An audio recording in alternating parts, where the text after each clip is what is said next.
بسم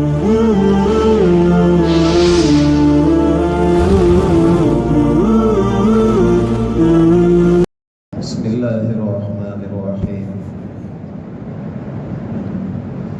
الحمد لله وحده والصلاة والسلام على من لا نبي بعده فأعوذ بالله من الشيطان الرجيم بسم الله الرحمن الرحيم فقلت استغفروا ربكم إنه كان غفارا يرسل السماء عليكم مدرارا ويمددكم بأموال وبنين ويجعل لكم جنات ويجعل لكم أنهارا وقال تعالى واتبعوا ملة إبراهيم حنيفا صدق الله العظيم اللهم صل على محمد وعلى آل محمد كما صليت على إبراهيم وعلى آل إبراهيم إنك حميد مجيد سبحان ربك رب العزة عما يصفون وسلام على المرسلين والحمد لله رب العالمين. دوست عزیز و بزرگو، سیدنا عمر رضی اللہ عنہ کا مقولہ ہے تو صحابہ میں یہ ہے کہ جس قوم کو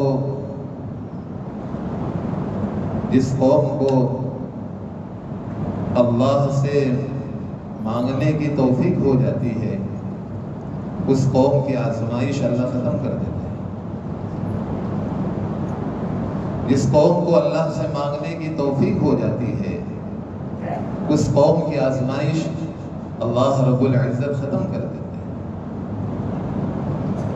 اس وقت سب سے بڑی آزمائش بارش بند ہے. اللہ اکبر. بارش مانگنے کی جو راہیں ہیں اللہ کے رسول صلی اللہ علیہ وسلم اور صحابہ کی کہ جن راہوں سے انہوں نے بارش مانگی آج ان کا ہمیں تذکرہ کرتا ہے.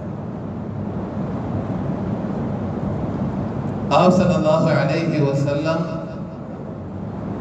جمعہ کا خطبہ دے رہے ہیں اور روایت میں یہ ہے کہ سامنے کی دروازے سے ایک آدمی آیا. اب مسجد نبوی میں وہ دروازہ کہاں ہوگا اللہ ہی جانے, اور آ کر سامنے ہی جناب کریم صلی اللہ علیہ وسلم کے کھڑا ہوا ہے اور عرض کیا کہ اللہ کے رسول صلی اللہ علیہ وسلم چیزیں ہلاک ہو گئی, جانور ہلاک ہو چکے ہیں, زمینیں پھٹ چکی ہے, اب اللہ سے بارش کی دعا مانگی.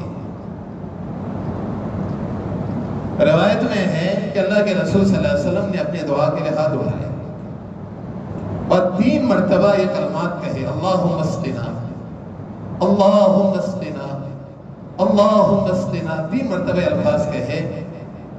راوی بیان کرتے ہیں کہ دور تک پہاڑ تک کوئی چیز بیچ میں حائل نہیں تھی, اتنے میں ڈھال کے برابر بادل آیا اور آ کر مدینہ پر چھا گیا اور فرمایا 1 ہفتے تک لگاتار بارش ہوتی رہی. اور ابھی یہ بیان کرتا ہے کہ آپ صلی اللہ علیہ وسلم جب منبر سے نیچے اترے تو بارش کے قطرات جناب کریم صلی اللہ علیہ وسلم کے داڑھی مبارک سے نیچے ٹپک رہے.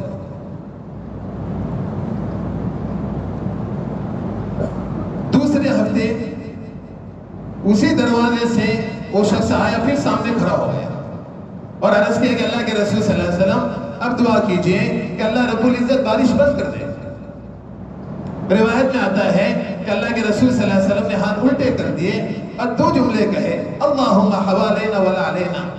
انس بن مالک کہتے ہیں مدینہ پر جو کالا بادل چھایا ہوا تھا پورا بادل ایسا پھٹ گیا اور اطراف میں پھیل گیا, پہاڑوں پر, ٹیلوں پر, نالوں پر بارش ہو رہی تھی اور مدینہ محفوظ تھا. اور انس بن مالک کہتے ہیں جب ہم لوگ مسجد نبوی سے باہر نکلے تو اتنی شدید دھوپ تھی, اس گرمی سے بچنے کے لیے ہم گھروں کا سایہ تلاش کر رہے. پہلا جملہ ہے جس قوم پر اللہ سے مانگنے کی توفیق کھل جاتی ہے اللہ اس کی آزمائش کو ختم کر دیتے ہیں. ورنہ یاد رکھنا بارش کا بند ہونا کتنی بڑی چیز ہے. روایتوں میں آتا ہے کہ جنگل کے وحشی جانور سیدنا عمر کے زمانے میں انہوں نے رخ کیا تھا مدینہ پاک کی طرف کہ کوئی چیز نہیں تھی, اور پالتو جانور، اللہ اکبر، قبیلے بنی مزنا کے ایک شخص نے بکری ذبح کی تو گوشت کی جگہ ہڈیوں پر فقط خون نظر آ رہا تھا. گوشت کی جگہ ہڈیوں پر فقط خون نظر آ رہا تھا. اس روایت کے دو ٹکڑے ہیں. پہلا جملہ اس نے کہا کہ اللہ کے رسول صلی اللہ علیہ وسلم اپنی امت کے لیے اللہ سے بارش مانگی ہے. ایک روایت میں ہے کہ اس نے ایک کلمہ کہا، ہائے محمد، اتنا قہر نیند لگی. اتنے میں اللہ کے رسول صلی اللہ علیہ وسلم سامنے آئے. کہا عمر کو کہہ دینا کہ اللہ رب العزت بارش اتار دیں گے.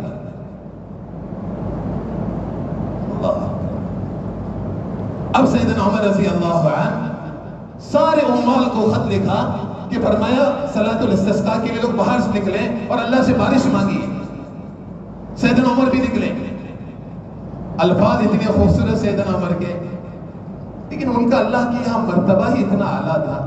شیخ سے ہم نے سنا کہ مالدار کس کو کہتے ہیں اور غریب کس کو کہتے ہیں. آج ہمارا ایک ہی تصور ہے، مالدار اس کو کہتے ہیں جس کے پاس اسباب ہے، مال ہے، چیزیں ہیں، اور غریب اس کو کہتے ہیں جس کے پاس نہ کوئی اسباب ہے نہ کوئی چیزیں ہیں.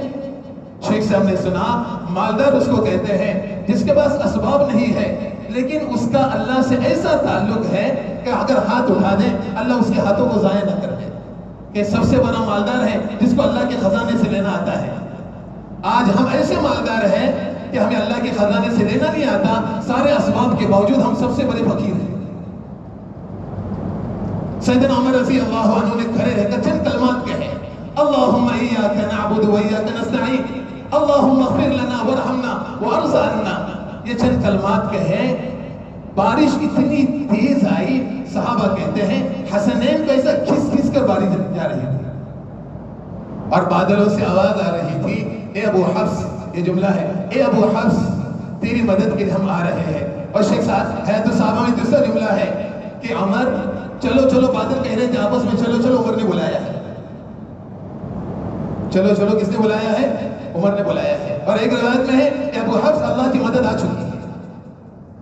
یہ وہ کلمات تھے جن کے ذریعے سے بارش مانگی جاتی تھی. تیسرا جملہ میں دیکھا ہے تو صحابہ میں، آج تک تمہارے میرے دل میں خیال ہے کہ بارش موسم کے تابع ہے. ہم نے تو یہاں تک دیکھا کہ بارش موسم کے نہیں، بارش تو استغفار کے تابع ہے. اللہ کرے کسی کے ذمہ زکات ہو، ادا کرے اللہ کے واسطے. بارش رکنے کا سب سے بڑا سبب زکات کا روکنا ہے. ایک صحابی رسول حجت بن عدی رضی اللہ عنہ، جن کو تلوار چلانا حضرت علی نے سکھائی تھی، کسی وجہ سے امیر معاویہ رضی اللہ عنہ نے ان کو قید کیا اور ان کی حالت جنابت جیسی ہو گئی، ان کا غسل ٹوٹ گیا. جو ان کی نگرانی پر آدمی کھڑا تھا اس سے فرمایا مجھے غسل پانی دے دو تاکہ میں غسل کر لوں. اس نے کہا اگر پیاس کی وجہ سے آپ کی موت آئی تو مجھے شاہی دربار میں قتل کیا جائے گا، اس وجہ سے میں آپ کو پانی نہیں دے سکتا ہوں. انہوں نے کہا کل کا پانی بھی آج دے دے، 48 گھنٹے میں پیاس پر صبر کر لوں گا لیکن میں جنابت سے پاک تو ہو جاؤں. اسے کہا میں پانی نہیں دوں گا. انہوں نے دعا کے لیے ہاتھ اٹھائے، جس کے ہاتھ غسل ٹوٹا ہوا ہے اس نے دعا کے لیے ہاتھ اٹھائے. اللہ نے بادل کو بلندی سے نیچے لایا. پہلا جملہ ہے تو صحابہ میں، دوسرا بادل کو قید خانے میں داخل کرایا، تیسرا ان کے اکیلے کو بادل لپٹا اور ان کو نہلانا شروع کر دیا. سارے قیدی یہ منظر دیکھ رہے کیا ہو رہا ہے. انہوں نے کہا آپ کی دعا پر بادل قید خانے میں آ سکتا ہے تو کیوں نہ ہم آپ کی دعا سے قید خانے سے باہر جا سکتے ہیں. انہوں نے دعا کے لیے ہاتھ اٹھائے، اللہم اغفر لنا، یا اللہ ہمارے لیے جو بہتر ہے اس کا فیصلہ کر دے. ان کو سولی پہ لٹکایا گیا. میں کو اس وقت ضرورت ہے اللہ سے معافی مانگے. ورنہ بارش کا بند ہونا آسان کوئی چیز نہیں ہے. اس کے پیچھے کیا مصیبت ہے اور کیا وبال آنے والے ہیں اور کیا حالات آنے والے ہیں. اس وجہ سے سب سے گزارش ہے آج اللہ سے استغفار کر کے اپنے گناہوں کی معافی مانگے. اور جملہ کو اگلا مانگے کیسا ہو؟ مانگے اللہ سے، اللہ سے لپٹ اور چمٹ کر مانگو. بقول مولانا یوسف صاحب رحمۃ اللہ علیہ کے مانگنے میں اللہ کے پیچھے پڑ جاؤ. ایک اللہ کی بندی اللہ کے راستے میں گئی، قبیلہ بنی غفار کی. جب وہ واپس آئی اس کے خیمے سے کانٹا گم ہے، اس کے خیمے سے بکری گم ہے.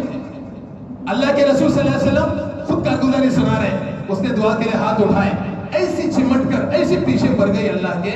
صبح کو اس کے خیمے میں ایک بکری کی جگہ 2 بکریاں اور ایک کانٹے کی جگہ 2 کانٹے تھے. اس پر حضرت نے کہا ایسا مانگو اللہ سے کہ مانگنے میں اللہ کے پیچھے پڑ جاؤ.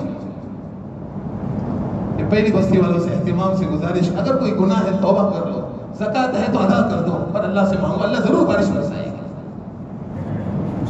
دوسری گزارش دوست عزیز بزرگوں, اب یہ سامنے ہے, یہ نہ کہنا کہ ہماری استعداد نہیں ہے کہ ہم جانور ذبح کریں. 2 باتیں ہم نے پڑھی کہ جانور ذبح کرنا کیوں ہے. 2 حکمت شریعت کی اس میں. پہلی حکمت ملت حنیفی کی جو پیشوا ہے سیدنا ابراہیم علیہ نبی علیہ الصلوۃ والسلام اور سیدنا اسماعیل علیہ السلام, ان کی یاد تازہ کرنا ہے. ان کی کیا کرنا ہے؟ اور اللہ محمد صلی اللہ علیہ وسلم سے فرما رہے ہیں وَاتَّبَعُوا مِلَّةَ إِبْرَاهِيمَ حَنِيفًا. محمد صلی اللہ علیہ وسلم آپ ملت ابراہیمی کی اتباع کریں. اس اتباع میں ان کی یاد تازہ کرنے کے لیے ہمیں جانور ذبح کرنا ہے. دوسرا جملہ علماء نے کہا حجاج کرام کی نقل اور حج کی تشہیر کا ذریعہ قربانی کرنا ہے. اس کی نقل حجاج کرام 10ویں ذی الحجہ حجاج کرام مینا آئیں گے, رمی کریں گے, جانور ذبح کر لیں گے, اپنا حلق کر لیں گے. علماء نے کہا اس وقت یہاں یہ عمل کرنا ان کی نقل بھی ہے اور حج کی تشہیر بھی ہے. اس وجہ سب سے گزارش ہے, بستی میں ہمارا کوئی احسان ہے, آج ادنا مغنی ہو جائے 50,000 60,000, ان کے سامان دیکھ کر ایسا لگتا ہے کوئی غریب ہمارے گاؤں میں ہے.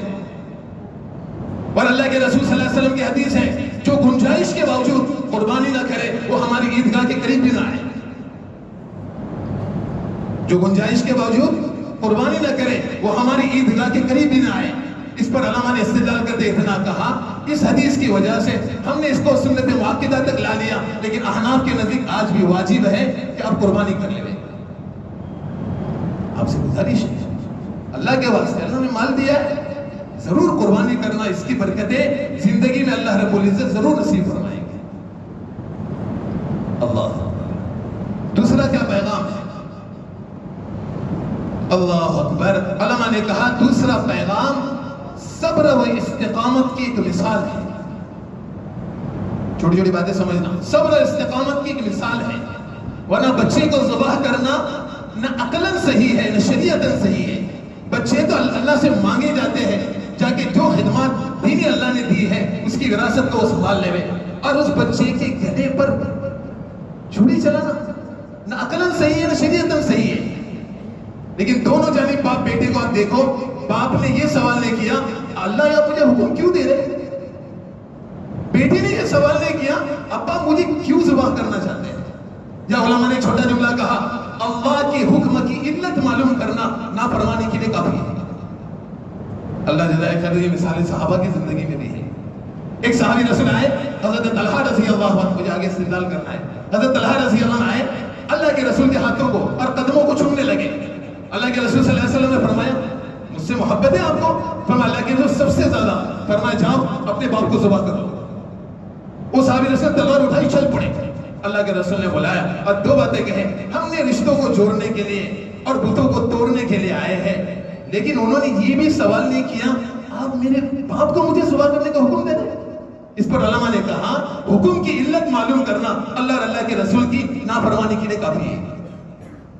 لیکن ان کو انعام کیا ملا جب ان کا انتقال ہوا؟ اللہ کے رسول کو خبر نہیں دی گئی کہ یہود کے محلے میں یہ رہتے تھے.